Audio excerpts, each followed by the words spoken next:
What's up, everybody? Thanks again for joining me on the next episode of In the Pink.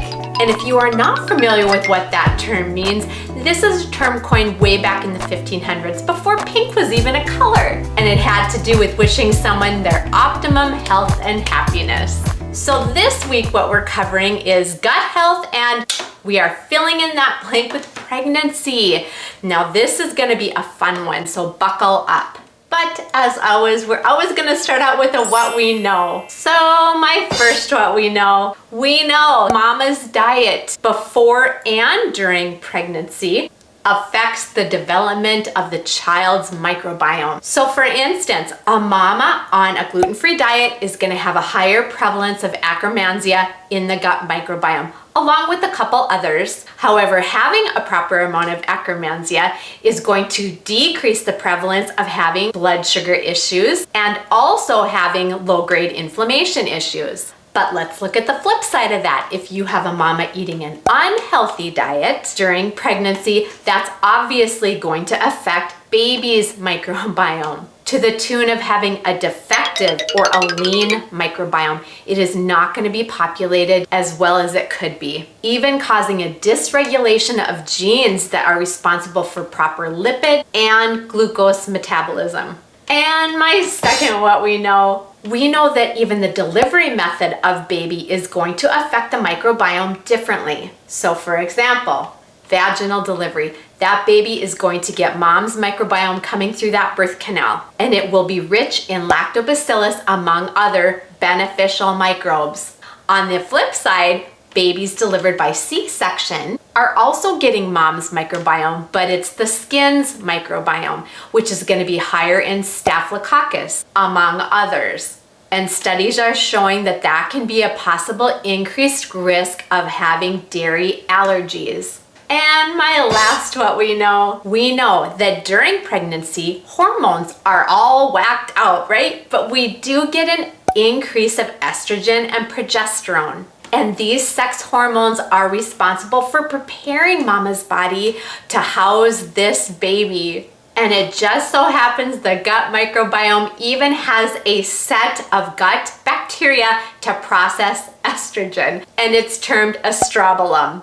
All right, let's move on. Let's move on to the gut's role in all this. How does the gut play a role in pregnancy? Well, like we touched on before, there are a cascade of changes going on in mama's body during pregnancy. And these all are gonna impact gut health, which in turn influences pregnancy. So there's immune system shifts, there's inflammation increasing, and the microbiome is definitely affected. Metabolism even slows down, so baby can extract those nutrients from foods. Basically, the body is in overtime. Let's move on to some possible complications when we do have poor gut health going on for mama.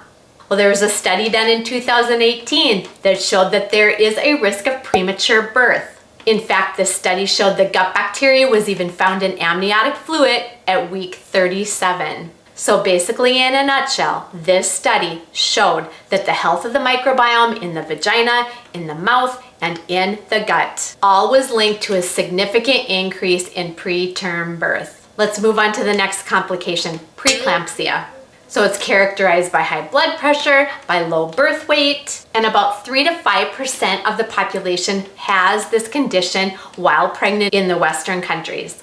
Now, a study done in 2019 showed that this relationship is not fully understood. However, they did fully understand that the microbiome has a profound effect on regulating metabolism. It also plays a vital role in blood pressure stability during pregnancy, and it is crucial in the development and maturing of the immune system. All right, let's look at the next risk, gestational diabetes. Now, this is even tied to preeclampsia, and also an increased risk of a C-section birth, that neonatal having a lower blood sugar and also an increased birth rate. And a study done in 2019 actually showed that women with gestational diabetes had a very similar microbiome to those women with diabetes. So bottom line in all this, gut health is a big, big deal. All right, let's talk about the gut's role in baby. Now, we've already covered that baby is getting that initial microbiome from mama. And preterm infants show a lack of critical bacteria strains. And larger infants have different bacterial makeup than normal weight babies. And of course, as baby is being fed either by mama's milk or by formula, that is also going to determine what type of bacterial protection this child has. Now, there are obviously benefits of having a baby with a healthy gut microbiome from the get-go. These kiddos suffer from less allergies, less eczema outbreaks. They have got a stronger immune system, and these kiddos have less inflammation. And if you have followed me for any length of time at all, but I will say it again anyway, low-grade chronic inflammation leads to a higher prevalence of chronic disease every time. It's kind of a big deal. All right, let's move on. Let's move on to some healthy habits, some things that mama can do on a daily basis to contribute to the gut health of not only herself, but her baby.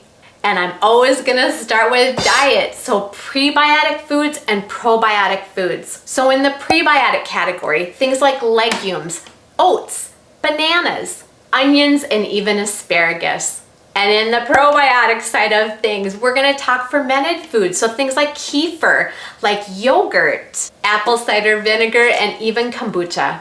The next thing, sleep. It is a time that our body needs to rest and restore. And I'm talking quality sleep. So cutting out caffeine long before day's end, getting into a nighttime routine that is telling your body it is time to relax and time to get ready for this regenerative sleep. The next thing, reduce stress levels. Easier said than done, I know. So things like exercising, meditation, deep breathing, all of these things are gonna bring about a decreased level of stress. And according to experts, exercise even increases the number of healthy gut bacteria that enhances gut health in the first place. The next thing, stay hydrated with water, water, water. Your body always needs to be hydrated, but it's specifically important during this time when you need to stay hydrated not only for yourself, but for your kiddo. And the last thing, decrease your sugar intake, decrease your processed food intake, stay away from artificial sugars, artificial flavors, artificial colors, all that stuff. Eat as clean as you possibly can. All right, let's talk plexus. Let's talk about how plexus can play a role in your pregnancy. So as always, run the products past your doctor or your naturopath so you are all on the same page. All right, first thing, X Factor or X Factor Plus makes a great prenatal and postnatal vitamin for you. In addition to that, the Omega X, it's a great omega, and we know how important omegas are in our kiddos' development, all organs and all facets of their development. And I'm never gonna go an episode without pitching TRIPLEX. TRIPLEX is the premium gut health package to get your gut back in check. And that consists of the Slim Drink, the ProBio 5, and the Bio Cleanse. And of course, I'm always gonna mention VITALBIOME because that is 8 different strains other than the 5 in the ProBio 5 that are gonna get into your gut and give you good diversity. In addition to that ProBio 5 enzyme blend that's gonna weed out the yuck. And the last thing I'm gonna touch on, collagen. Now, collagen we know is really important in cosmetic purposes, but it's also super important in keeping your gut health integrity intact. And you certainly don't want to be experiencing anything leaking out of your gut into your bloodstream during this time or any time. But collagen is gonna give you that integrity of your gut lining in addition to being a great source of protein. All right, you guys, thanks for hanging with me till the very end. And if you are new to this plexus train and you have no idea what I am talking about, I'm gonna list in that description box my link. Get on there. Nose around, ask me some questions. Curiosity will get you on this train every time. I'm also gonna list in the description box some videos I've done in the past, a couple playlists if you want to go back and kind of binge watch some stuff. And I'll also include the playlist for this series right up here for easy access. And you might just want to join me here again next week, because what happens in the gut does not stay in the gut. It affects everything, which is going to lead into many more episodes of In the Pink.